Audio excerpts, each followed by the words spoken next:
7व्या आणि 8व्या अध्यायामध्ये खूप सुंदर विषय आलेले आहेत.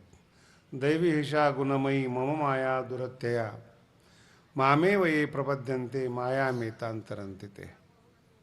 ही जी विश्व तयार केलेलं आहे 7व्या अध्यायामध्ये म्हणतात, ही माझी स्वतःची प्रॉपर्टी संपत्ती आहे, दुसऱ्याची नाही. म्हणून तुम्ही जन्माला आलात, या जगाचा वापर करू शकता, नेताना बरोबर काही नेऊ शकत नाही. शरीर तुमचं नाही आहे. शरीर तुमचं नसल्यामुळं तुमच्याप्रमाणे ऐकत पण नाही. ते कधी डोकं दुखेल माहीत नाही, कधी भूक लागेल माहीत नाही. शरीराच्या कुठल्याही भागावर मनुष्याचं नियंत्रण नाही. शरीराला प्रकृती असं म्हणतात, आणि ही प्रकृती भगवंताची आहे, ईश्वरानं दिलेली आहेत. या शरीराची रचना अजून कोणा, तुम्ही किती जरी नास्तिक असला ना, ही तुमची मान्यता आहे. तुम्हाला एक मेडिकल शास्त्राचा सिद्धांत सांगतो, ही ज्ञानेश्वरी कळण्यासाठी तुम्हाला उपयोग होईल. आपल्या संपूर्ण शरीरामध्ये सगळ्यात जास्त किमती अवयव मानला जातो तो हृदय. आणि बहुधा माणसाचा जो मृत्यू होतो, त्याचं मूळ कारण हार्ट अटॅक, हृदय गती बंद पडणं. आता तुम्ही हृदय गती बंद पडणं म्हणजे काय, हृदय चालतं कसं, हा महत्त्वाचा भाग आहे. ज्ञानेश्वरी कशी आहे, शरीर कसं आहे, याच्याबद्दल मेडिकल सायन्स सांगतोय तुम्हाला. आणि हृदयाच्या शेजारी, हृदय म्हणजे असं पंप करतं दर मिनिटाला, रक्त शुद्धीकरण ज्याला म्हणतो आपण. आणि ते पंप केले की आपल्या शरीरामध्ये रक्ताचं प्रसारण होतं. घाण रक्त जमा होतं हृदयामध्ये, पंप केलं की ते शुद्ध रक्त होऊन जातं. मिनिटाला 70, 72, 80 वेळा धडकत असेल ते, इतक्या वेळा ते शुद्ध होतं. तुम्ही झोपलात तरी धडकन चालू असते. माझा हात बघा, अशी जे हृदय होतं ना, तर असं करण्यासाठी काहीतरी करंट लागतो. जसं माईकला करंट लागतो, दिव्याला करंट लागतो, तसं जे कातड्याचं हृदय आहे त्याला असं करण्यासाठी कुठेतरी करंट लागतो. आपल्या हृदयाच्या शेजारी गाठ आहेत, नोड्स ज्याला म्हणतो आपण, गाठ आहेत.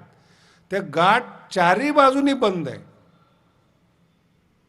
मेडिकल संशोधन करते की तिथून करंट पास होतो आणि त्याला रक्त पुरवठा होत नाही.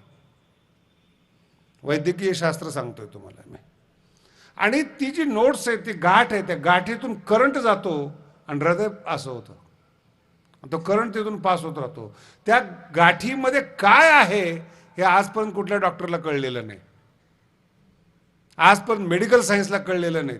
आणि त्या गाठीमध्ये जो रक्त पुरवठा होतो, तो रक्त पुरवठाच नाही, फक्त करंट पास होतो. तो करंट येतो कुठून हे अजून अमेरिका असो नाही तर पृथ्वी असो, अजूनपर्यंत कुणाला सापडलेलं नाही.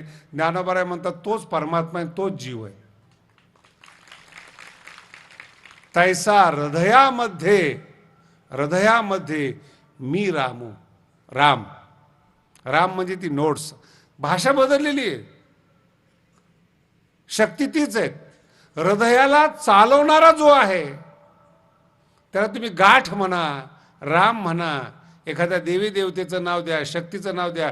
ती गाठ जोपर्यंत तुमच्या हृदयामध्ये, आणि तिला कुठूनही रक्तपुरवठा नाही, ती बंद आहे. ती, हे मेडिकल सांगतो तुम्हाला, मेडिकल शिकवतं. आणि ती गाठ अशी पंप करते, करंट पुरवते, ती शक्तीचं नाव आहे. शक्ती, देव, ईश्वर बाहेर नाही. म्हणून तर तुम्हाला, आपण भगवंताच्या दारामध्ये जातो दर्शन करण्याकरता, समोर देव असतो. नमस्कार कसा करतो, डोळे झाकतो आणि मग असं करतो आपण. अरे देव दिसत असताना डोळे बंद का केले? कधी आयुष्यात विचार केलाय तुम्ही या गोष्टीचा? मंदिरात एवढे लांब जाताय तुम्ही, देव समोर आहेत, हात जोडताय, डोळे बंद करून खालीनं वागताय तुम्ही. याचा अर्थ समोर दिसणारा माझ्या हृदयात आहेत, ही ऋषीमुनींची शिकवण आहे आपल्याला. बाहेर परमात्मा पाहू नका, समोर दिसणारा परमात्माच खाली मान घालून म्हणजे माझ्या हृदयामध्ये आहेत. तो परमात्मा माझ्यात आहे, म्हणून मी त्याच परमात्म्याला माझ्यात नमस्कार करतो.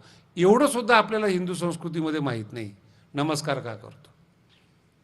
कोणाची निंदा करावी, कोणाची स्तुती करावी हा भाग तर फार लांबचा झाला, पण या छोट्या छोट्या गोष्टी आपल्याला माहीत नसतात. नमस्कार करण्याची प्रथा काय आहे, म्हणून तिची हृदयामध्ये असणारी करंट पास करणारी गाठ आहे ती अजून मेडिकलला कळत नाही आहेत. शास्त्रकार सांगतात तो आत्मा आहे, तो देव आहे, तो परमात्मा आहे. आणि तो जोपर्यंत तुमच्या हृदयाला सपोर्ट करतो, सहकार्य करतो, तोपर्यंत तुम्ही जिवंत आहात. आणि तुम्ही केलेलं पाप पुण्य, तुम्ही केलेलं जीवन आतमधून पाहणारा तो आहे. म्हणून बाहेर कपडे चांगले आहेत, बाहेरची वेशभूषा चांगली आहेत, म्हणून तुम्ही चांगल्या प्रकारचं सुखभोग घ्याल हे कदापि शक्य नाही, शक्यच नाही. झोप येत नाही, अहो तो परमात्मा आहे ना. दिवसभर केलेले पाप पुण्य तुमच्या डोळ्यापुढे फिरायला होतो ते. आणि पाप पुण्य याचा अर्थ नीट समजून घ्या. पाप पुण्य म्हणजे वर कोणी चित्रगुप्त बसलेला आहे आणि तो तुमचं खरडत बसलाय असं समजू नका. ते पाप आणि पुण्य एका संस्काराचं नाव आहे, संस्काराचं नाव आहे. मी मगाशी तुम्हाला समजून सांगतो या गोष्टी. तुम्ही केलेलं पाप हे जगाला माहीत नसेल, पण बीज रूपात ते संस्कार तुमच्या हृदयामध्ये आहेत.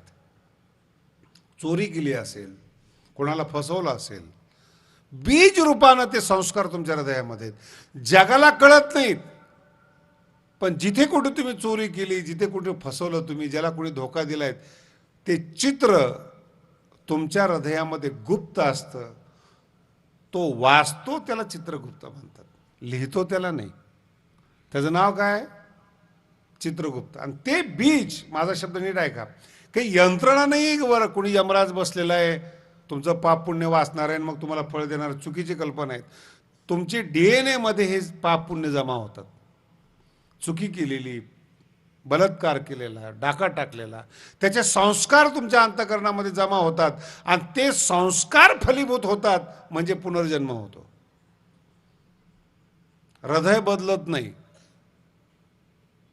हृदय म्हणजे कातराचं नाही बरं का. 15व्या अध्याय जर तुम्ही वाचत असाल तर मरण कसं आहे याच्यावर खूप सुंदर वर्णन केलेले आहेत. मनःषष्ठाणि इंद्रियाणि प्रकृती स्थाने कर्षती. मन आणि 5 इंद्रिय या शरीरातून बाहेर जातात.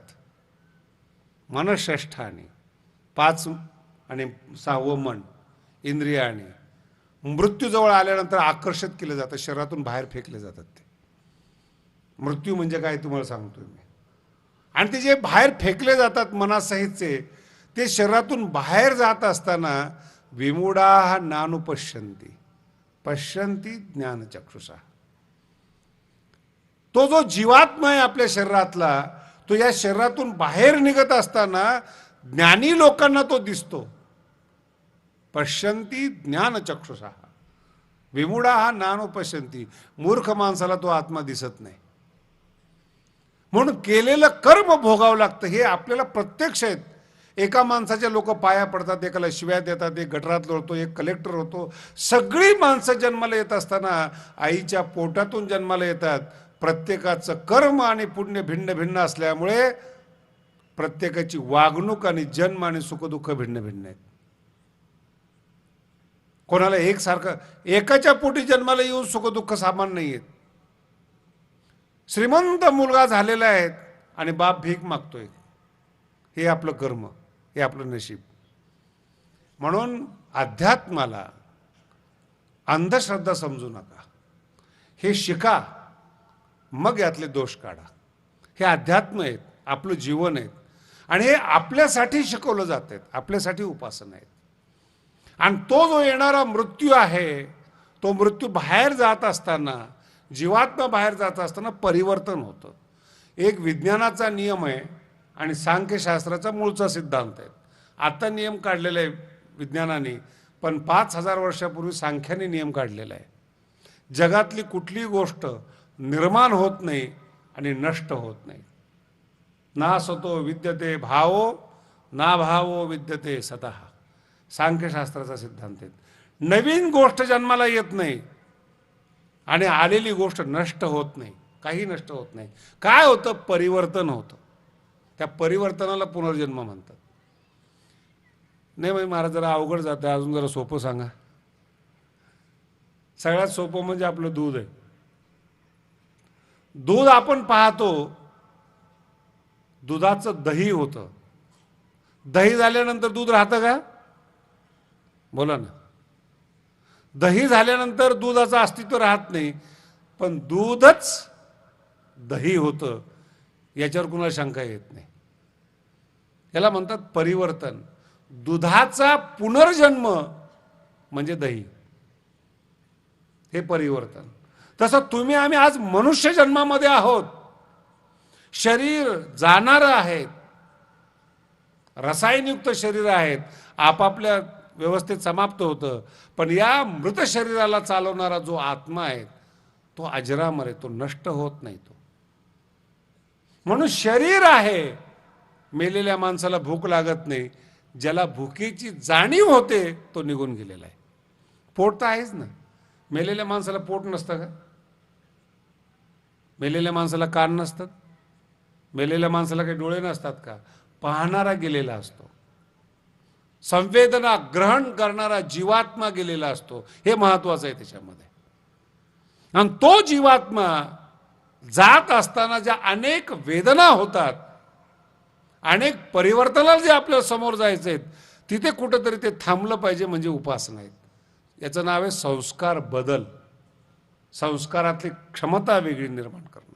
सतत पापी संस्कार असले, म्हातारा माणूस बघा तुम्ही महाराज कसा दिसतो. वारकरी असेल आणि चांगल्या कर्माने वागलेला असेल, इवन गळ्यात माळ नसेल पण आयुष्यात पाप न केलेला संसारिक माणूस असेल, तो सुद्धा तेजस्वी दिसतो. कारण की मरत असताना त्याला टेन्शन नसतं की मी पाप केले म्हणून. प्रसन्न चेहरा असतो. काही काही माणसं ते मी असे बघितले मेल्यानंतर बसल्यासारखे वाटतात. तुमचे अनुभव असतील. मेल्यानंतर बसल्यासारखे वाटतात. नाही, काही बसलेली माणसं मेल्यासारखे वाटतात. अकराळ विकराळ भयानक. बसलं की मृत्यूची आठवण होती. मेला का काय? जरा हात लावून बघा. हे संस्कार आहेत. तुम्ही जीवन उमलू दिलेलं नाहीत.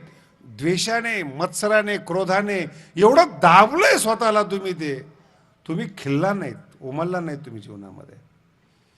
स्वतःचा विकास केला नाही, अध्यात्मच जीवनामध्ये आलेलं नाही. न तुम्हाला असं कोणी मिळालं की तुमचा विकास होऊ दिला. एक आई होती तोपर्यंत तुम्ही विकसित झालात, मोठे झालात. बाई आले की विकास थांबला तुमचा. तुमचे विचार बदलले, तुमचे संस्कार बदलले, तुमचे प्रशिक्षण बदललं, तुमचं न्याय निवाडा बदलला आणि होईल तितकं तुम्ही स्वार्थी बनत गेलात. नाही महाराज, अध्यात्म आहेत. सगळं करत असताना तुम्ही स्वतःला जपा. याचं नाव आहे परमार्थ.